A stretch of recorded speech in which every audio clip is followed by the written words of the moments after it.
നിലമ്പൂര് പോര് തുടരുകയാണ്. നിങ്ങൾ അറിഞ്ഞോ എന്നറിയില്ല. എന്തായാലും ഈ മുന്നണിയായിട്ട് മത്സരിക്കുന്ന 3 പേരും അറിഞ്ഞിട്ടില്ല. മുന്നണിയില്ലാതെ സർവതന്ത്ര സ്വതന്ത്രനായിട്ട് മത്സരിക്കുന്ന അൻവർ സാഹിബും അറിഞ്ഞിട്ടില്ല. നിലമ്പൂരിൽ നിന്നും കഷ്ടിച്ച് 50 കിലോമീറ്റർ അകലെ പൂക്കോട് എന്ന് പറഞ്ഞ സ്ഥലത്ത് ഉള്ള സിദ്ധാർത്ഥൻ മരിച്ചുപോയി. സിദ്ധാർത്ഥൻ മരിച്ചത് 2024 ഫെബ്രുവരി മാസം 18-ാം തീയതി ആയിരുന്നു. ഈ മുന്നണിക്കാരും ഇത് അറിഞ്ഞിട്ടേയില്ല. സർവതന്ത്ര സ്വതന്ത്രനും അറിഞ്ഞില്ല എന്ന് പറഞ്ഞാൽ വിശ്വസിക്കാൻ പറ്റത്തില്ല. വെറും 50 കിലോമീറ്റർ അകലെ നടന്ന ഒരു കൊലപാതകം. അതിലുൾപ്പെട്ടത് SFIയുടെ സഖാക്കളാണ്.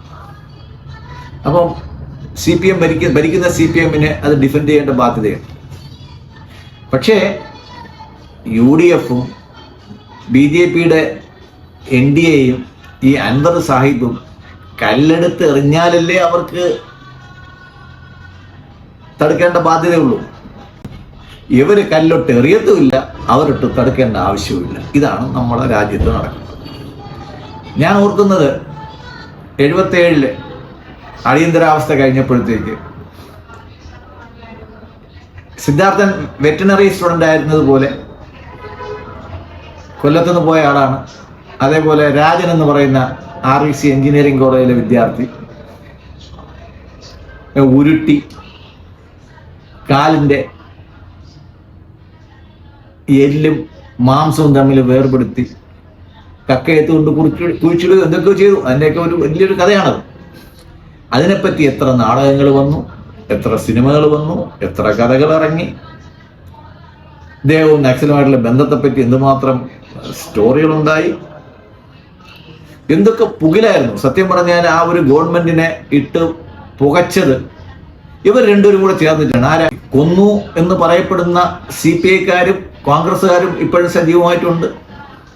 അതിനെ എതിർത്ത CPM ഇന്ന് ഭരണത്തിൽ തന്നെ ഉണ്ട്. ആഭ്യന്തര വകുപ്പ് കൈയാളിയിട്ട് ഇവരെ രണ്ടുപേരും എതിർത്തിരുന്ന RSSും അന്നത്തെ ജനസംഘവും പിന്നീട് BJPയുമായിട്ടുള്ള പാർട്ടിയും ഇപ്പോഴും NDA എന്ന് പറഞ്ഞ മുന്നണിയിലുണ്ട്. അപ്പോൾ അന്നത്തെ ആ തീയും പുകയും ഒന്നും സിദ്ധാർത്ഥന്റെ കാര്യത്തിൽ എന്തുകൊണ്ട് വന്നില്ല ചോദിക്കാനുള്ള ധാർമ്മികമായിട്ടുള്ള ബാധ്യത നമുക്കെല്ലാം ഉണ്ടല്ലോ.